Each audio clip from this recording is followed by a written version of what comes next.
Hi there, come on in. I'm Fred Trost, and you know, we've talked a lot about fishing on Michigan Outdoors with Ned Fogel, the recreational fishing specialist for the DNR. Of course, Rich McIntyre, a fishing buddy of mine, and I went fishing this past summer, and we came back with a fish story that I think tops all fish stories. Because I had on the line, Ned, the world record Chinook salmon. Sure. Now look right here. This was the graph paper that we had at night while we were fishing. And in order to fish at night with the lure, you need to use one that glows. And this is how we did it. What you're looking at right now is a salmon lure. It's about midnight. We're, a half mile off Saugatuck here on Lake Michigan. You know, it's towards the end of August. We're going salmon fishing at a time when no other boats are on the water. It's calm. It's a great evening. But can these lures catch a fish at night? I don't know. Frankly, I really don't know. But stick around, we're gonna put them out in the water. We're gonna go fishing for salmon because I'm Fred Trost and it's Thursday night. Time for Michigan Outdoors. You can see, Ned, the fish that we marked at night. This is off Saugatuck, this is on the graph. An incredible number of fish. What kind do you suppose they are? Probably a lot of different types of varieties of salmon, and their trout and coming, Chinook. Brown trout, lake trout. They'll all come in up off of the bottom. They'll come in closer to shallower water where they start feeding. Look at this one right here. Pretty big one, eh? That looks like a large fish. That might be the world record. Let's just do a comparison here for a graph, what it looks like when Rich was fishing during the day off Saugatuck. Go ahead, stretch that out there, Ned. You see the difference in the number of fish that were marked. And this is really off basically the same area, right, Rich? Very same area. Okay. Very same area, exactly. Very few fish during the day, but they really move in at night. Let's go back on the water with Rich and start that fishing trip when we got some fish hooked. You have one on one of those? There's two fish on, and this fish is over this line. I tell you, these kings, it's impossible to move. What happens? Impossible to move this baby.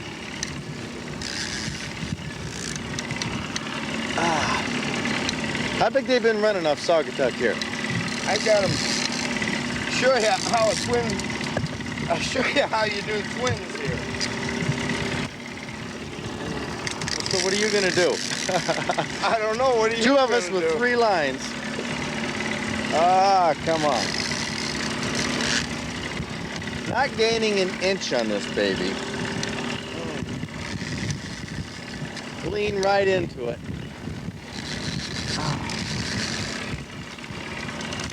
You know, there couldn't be a nicer time of year, a better evening. I mean, how else can you do it when you got 3 going? Just the temperature. You know, we're wearing a jacket here, but it really isn't cold. The water is flat. Easy now. Don't pull him out. Don't pull him out. Pull him out what? You think I'm going to pop him right out of the water here? Yeah. Well, I'm not worried nearly as much about you popping him out of the water. I really don't want to lose this one, believe it or not. I think we'll back the troll speed down, and we'll go ahead and catch this fish if it's at all possible. That's what it's like, Ned. That's when we were out there and I had that world record salmon on the line. What do you think about that? Well, you know, I think a lot of people are missing a bet not fishing at night. That's what we were talking about, I think, right here. About a foot or two at a time. Here we are at 2 o'clock in the morning. Isn't this a great time in the morning to be out? Yeah, sure is. I bet there's so many people who are watching this right now that say, I wish I could be out at 2 o'clock in the morning. Well, where else can you catch a fish? You don't have to worry about any other boats. Everything goes smooth. Yeah, certainly didn't have to worry about other boats, Rich. Well, we were alone. There's no question about I that. think it's time that we're going to have to shut the motors off and see if we can't get this fishing. This has got to be a big fish in order to have it tied up as bad as it is. Well, what we found out here is... We're gaining nothing on this fish, and I don't want to run him through the prop. What we found out is that we have, this fish is crossed in both lines. We've been going here for over 15 minutes, and I don't know what I've gained except a sore arm. Well, we've been working pretty hard, and I'm going to try to untangle these lures here in just a few minutes if I can get them a little closer to the boat. This is either a big fish or a sturgeon or submarine, a tuna. Somebody else's boat. Yes, It's gotta be. Yeah, somebody else's boat. That's about what it felt like. It did. Well, we worked on those fish. I don't know. Well, we got it narrowed down to one because the one on one of your rods pulled out. But what a time we had there. You know, people might wonder, it looks like kind of a mess out there getting the lures tangled at night, but when we had our cannonballs, you can see right here, we're down with the lures behind them, but when a fish hits at night, you really can't tell which way it's going to go. You have no idea in the world, Fred, where that fish is headed. He may come back at you. He may go away from you. All you can do is see the first 3 or 4 foot of line coming off your rod. Okay, well, let's look here. See, there, that might have been my world record fish there, but let's pull this graph out here, and we'll get to the part here where right there, there's a little drop off, and right here, Ned, you can see on the graph where we pulled the other cannonballs. Pulled the cannonballs up. Okay, but look, this is probably the fish I was fighting. Look at the size of that. You got to be impressed. You know how to read graphs. Yeah, that's the thickness of the mark on there shows it is a large fish. A very, very large fish, probably a potential world record. But let's go back and find out what happened, why I don't have this fish right now to show you. Okay, it's now, we've had this fish on for 20 minutes.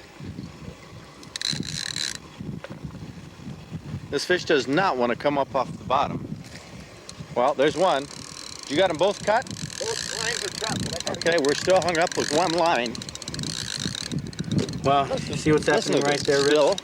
We didn't know it at the time, but the camera 20 battery minutes, this fish was going bad on us. And it just ran out of steam there at about 2 in the morning. So we didn't even get to see what happened. But what happened, I bet it was about a minute or two after that battery really quit that the line pulled out. I lost it, Ned. The hook bent, huh? Have you ever heard of a fish story like that before? A lot of people have done that, and that's unfortunate that it did pull out. But this is what the graph looks like. You know, when we fished at night, this, I still say, just for the records, that this probably was my world record salmon. This is the area in here where the boat evidently was stopped. You don't have any cannonballs down or anything. Right, but look, we continued fishing, and look at the marks at night. So the fish do move in the shallow water. You'll have a lot of your bait fishes as well as your other fishes that are moving at that time, so you get a lot of activity. And like I was commenting before, when we first started getting the Chinook back into the streams, people did night fish and were very successful, but it sort of died out. And Well, it is kind of a rugged way to go. And we stopped fishing about 5 in the morning, and I got to admit, I was tired. I was ready for a nap by then. But it was a lot of fun. There weren't any other boats out there. It was a calm night. The weather is about like it is when we're taping the show, putting the show together here on Tuesday, 2 days ahead. I don't know what the weather's going to be the night before New Year's Eve when we're on the air. you know, quite often at night the winds do die down, and it would be more pleasant fishing anyway than during the day when the winds are high. It was great. But you know, I didn't get that world record fish landed. It might still be out there. Who knows? Let me show you a tape I did with a fisherman a couple years ago, Ned, when he caught the state record Chinook salmon. Let's go to that tape right now. And this fish was 46 pounds, 1 ounce. Unfortunately, it was not caught out on the big lake. It wasn't caught like we were fishing, trolling. But that was, at that time, the new state record. The previous record was caught in 1975. Of course, you can tell, Ned, give him the tips on how you know that's a Chinook. Well, looking at the dark mouth for one thing, and the shape of the head, and the dark head when the large males get to that color, or that stage in breeding or spawning, why their color changes, the large spots. And here's the fish story. Well, we caught it in Grand Rapids, down just above the fish ladder there, about 10:30 at night, snagging. Oh, we hooked down about 7 or 8 salmon in an hour, and this is the last one that we hooked into. And You know you had a big one at the time? oh, we knew it was big, but we didn't realize how big it was until we'd actually landed the fish and brought him up by the vehicle. Before we realized how big it was, we didn't know it was any state record or anything like that. When did you find out it was a record? The next day when I had him down at my garage, we were getting ready to clean the fish, and one of the men that owned a sports shop in Grand Rapids there stopped in and seen the fish and suggested we had it weighed. So we took his advice and had it weighed. And Were you surprised? yes, we were. Ned, that's the difference between Randy Essex and myself. He was surprised the next day that he had a big fish, and I knew that I had the world record all along. Undisputed proof, right? Right. Okay, right. thanks, Ned. Let's get back here for a second, Rich, on dandy glows. Let's just show the folks here who might be interested in using these lures at night how they work. You charge them up with some fluorescent-type liquid? Well, this is a chemical, and when the two chemicals are broken, put together, Go ahead it and do does, that. okay, Snap and it like you can that. see that it has picked up light reflectancy. Yeah. As I stir it, it'll Get even brighter. get even brighter. Okay, you drop that down into the Right lure. down into the Oh, center yeah, of the you can lure. even see that right there. Well, that may be the lure that the next state record and maybe the world record, if I'm out fishing for it, salmon is caught on. Ned, before we talk about some of the state record fish that were caught back here in 1982, let's go and look at a fish along with some other fish, one in particular, a rather large salmon that was caught on a dandy glow.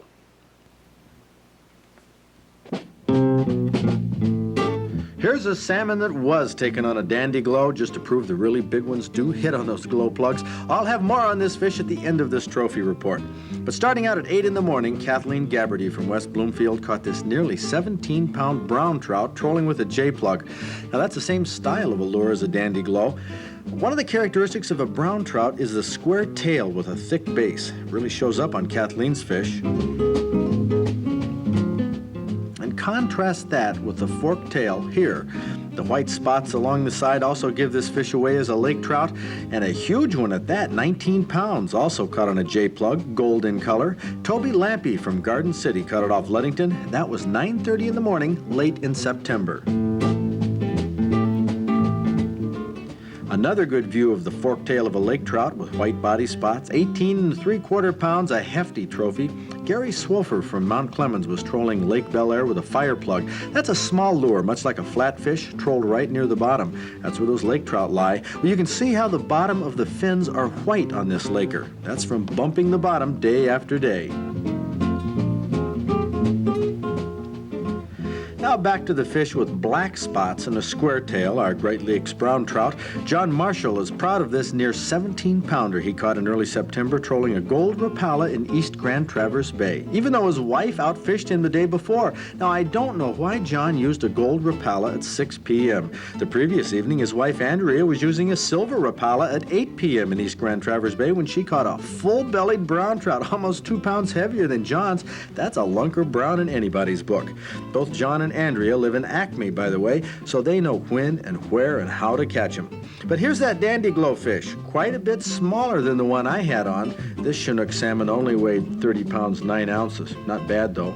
Probably left a pretty good mark on the graph paper. But since he did bring it to the net on a dandy glow, which is more than I was able to do, we'll make Dale Chapman from Chapman Sports Center in Lapeer our Michigan Outdoors Master Angler of the Week. So you'd like to make our trophy report one of these days? Well, Ned, it's not too difficult, is it, to become a master angler? No, just take a good picture of your fish and Right.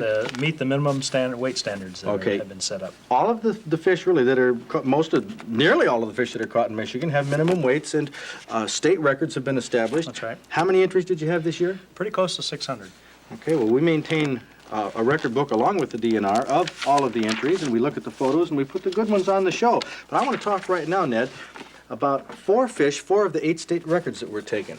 The first one was a white sucker, and this was taken on March 21st. The fellow, Matt Frampton, was drift fishing with a rubber egg, and he was on the Osable River. Now, that tells me he was fishing for steelhead. Right. A lot of people do take white sucker while steelhead fishing. So what do suckers eat? Worms? They'll eat worms. They eat a lot of bottom insects. They'll take a fair number of baits, and they'll take artificial baits too. They're a good clean fish and good eating. Very good eating. Okay, well, that was the new white sucker record, 7 pound 3 ounces. Next, we have what might seem a small, insignificant fish, a black bullhead. 2 pounds on the nose. That was taken in Lake Ovid around Sleepy Hollow, about the middle of the state. That's a good-sized black bullhead. Now, I would say that Jeff Ingersoll was fishing for bullhead. He was bottom fishing with crawlers middle of July. I would say so too, because we have several species of bullhead, and they are nice size in Lake Ovid. But the black bullhead is a smaller, correct?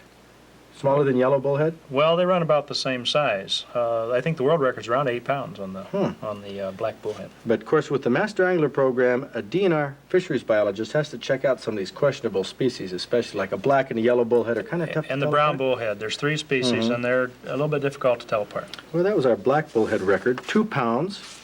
Now we have one. I really didn't know we had this fish around Michigan. Anybody recognize it? What is it, Ned? Mooneye. A mooneye. What in the heck is a mooneye? Well, the mooneye is one of 2 species of their own family that are found in the United States. And they're a relatively small fish. They look a lot like shad from outward I was going to appearances. say. Look, But they are fish eaters, are predaceous. They have teeth on the tongues and the jaws, which of course your shad and your other herring-like fishes wouldn't have. are they any good to eat? The meat is a little bit soft, and I suppose if you wanted to pickle them or something right after you get them, they can be eaten. But they are very scrappy fish on light tackle because they only get a couple pounds. Okay, let's see. This woman, Miss Annie Vallejo, was fishing August 15th, drifting in Lake St. Clair with a night crawler. Probably after walleye. After walleye. Caught the mooneye by mistake. But this is a new category that you've established We for just mooneye. established it, right. We do have one. A fellow called in a couple months ago, and he has one in the freezer. He'll bring it on the show. We'll get a close-up look at Well, that. that would be good for people to be able to see them because I suspect that a lot of people catch them and think that they're a shad. Where will they catch them mainly? Down in the southeast? Primarily in the southeast corner, Lake Erie, Lake St. Clair. Okay, well, that's the mooneye. State record at 15 ounces. That's under a pound. Here we have, last one. Let's go to our tape right now. This is a tape that we did of a state record. We had it on earlier in May here. That fish right there, we're with Ken Bauer and his fishing the buddy. DNR Fisheries Division, our fishing expert. What is it? This is a long-nosed gar. Long-nosed gar. Some people might call it maybe an alligator gar or a gar pike. Well, it's not an alligator gar, which is a much larger fish, and it's not a gar pike. It's no relation to the pike at all. This Boy, is a gar. It looks like a pike, though, and it does look like an alligator, too. A very sinister-looking fish. You fellas took this fish spearing it. Right. And not too many are caught on hook and line, are they, Ned? No, they're very difficult to catch on hook and line. They're a sneaky snatcher of the bait. Right, and you can see with their bony mouth here, there's hardly anything you It's can... very, very difficult to get a hook to penetrate. That you can, but it's difficult. Okay, Yeah, well, I you bet guys- it's difficult to get a hook to penetrate, but the previous record, Ned, was 5 pounds, and it was caught on a jig, spin casting. So, That's tough to catch a gar, as you heard me say on that before. When you take them on anything, it's got. I suspect the jig was a single hook or something. well, we might mention, those were 4 of the state records, and they're all in categories: white sucker, black bullhead, mooneye, long-nosed gar. Not the heavyweight categories, but these are the categories to go after if you want to catch a state record. That's right. Might be possible, There's huh? a lot of fish available for you to. I'm sure they can be broken And easily. don't even try for that world record Chinook, because I got that one pegged. You just got a soda up. Huh? Right. Right now, let's shift gears a little bit, Ned. Let's talk with Bob Garner down at the legislature. Looking back on 1982, he's the legislative aide for the House Conservation Committee. He's been involved in every fish and game law that's gone through the legislature in the past couple of years, so I asked Bob if 1982 sportsmen gained or lost ground. Well, they probably gained a little ground because of Senator Al DeGroe's bill that, and you had him on the show a few weeks ago that said you could not interfere with a hunter in the act of legally hunting, and a licensed hunter. And so we probably gained ground in that respect. Some respects we might have lost some ground overall because of what happened nationally, the Morton Grove situations. We had a bill in here, Senator Kammer's bill, which would have prevented Morton Grove situations from happening in the state of Michigan, the local units passing tougher, I should say, handgun laws than we have in the state of Michigan. So in that respect, we lost some ground. We did gain some ground, however, in one of the truly unique avenues poachers had, and that's shining.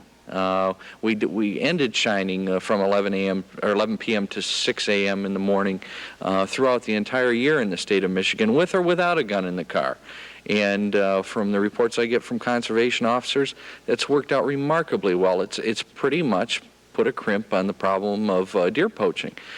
Some of the areas that I think we gained some ground in are the access stamp.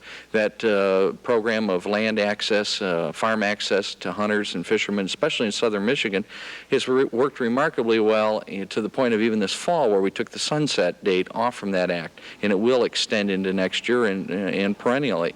The RAP program. Now, you've reported on that hundreds of times, it seems like, on your show. Just done a tremendous job reporting on that program.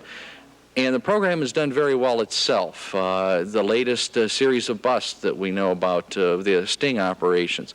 And the legislature was farsighted enough to take the sunset date off the RAP program. Some little things were accomplished, extending the Upper Peninsula deer season out till January 1st. It hadn't been that way since 1976. That was done. That's good scientific game management, and those people in the UP are now getting their fair shake, those bow hunters, at a season.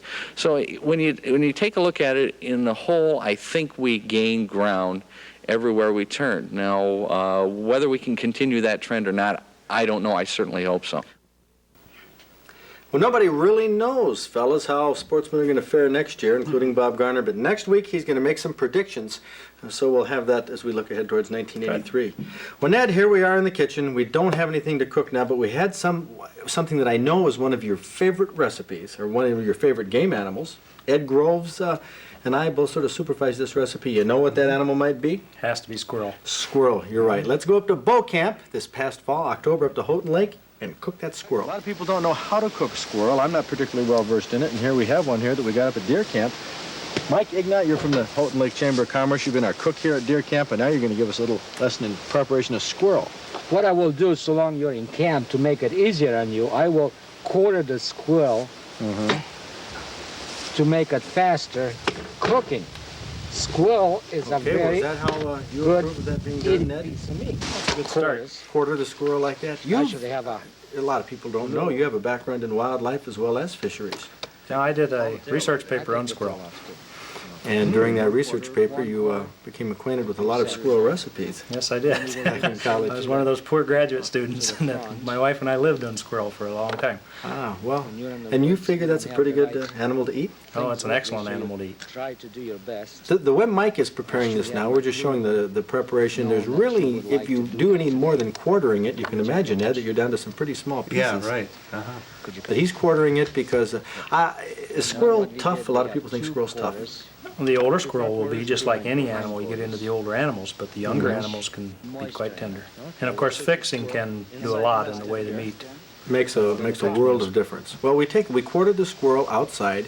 We didn't soak this in salt water and do the things that some people say you should do. Soak them in vinegar, all types of horrible things. I don't feel that you have to marinate squirrel at all for good taste.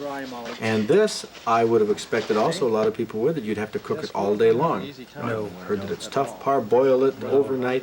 But this is what we did, Ed. We just cleaned off the quarters, sliced up some onion.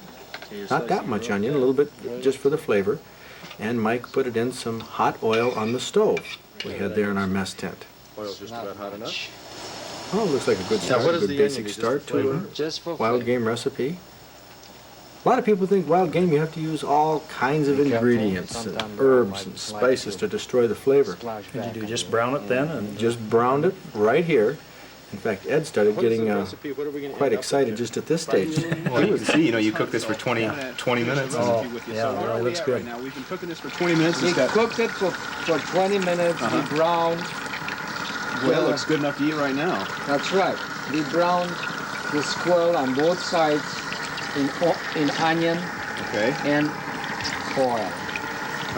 All I will do now, turn them over. You can see, turn them over. All right. And put some salt, pepper, and some of my special flavor spices. Okay.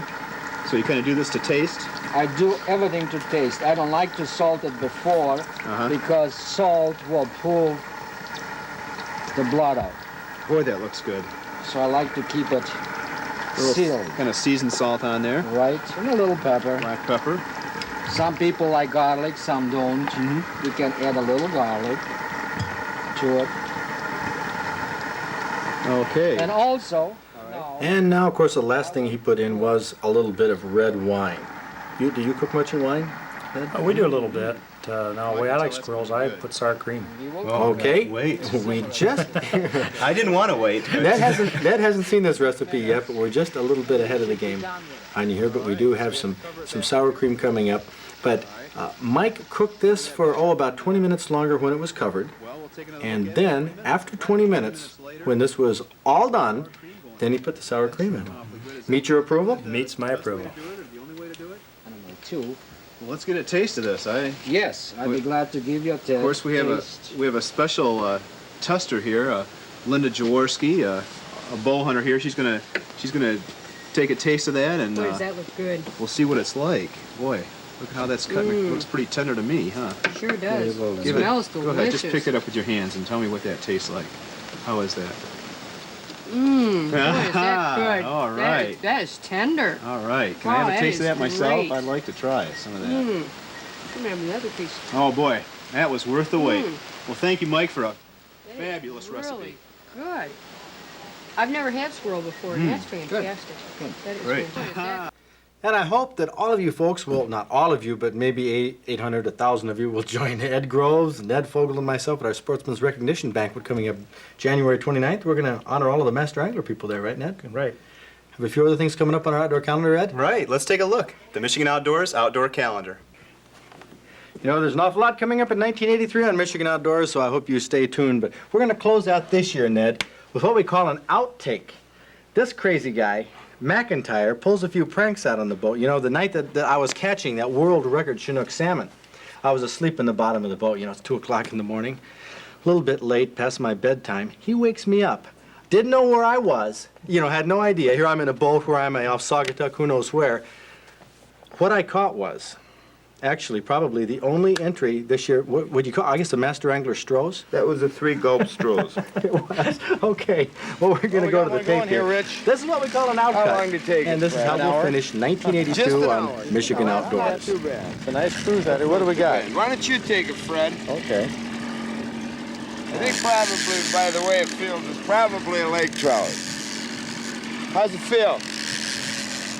Like a small lake trout. Coming up here and back.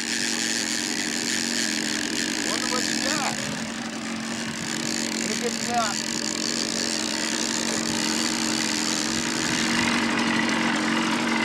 Oh, Fred. You got a Strohs. Nice catch, Fred. Merry Christmas. That's funny. Merry Christmas. There's an outtake for you.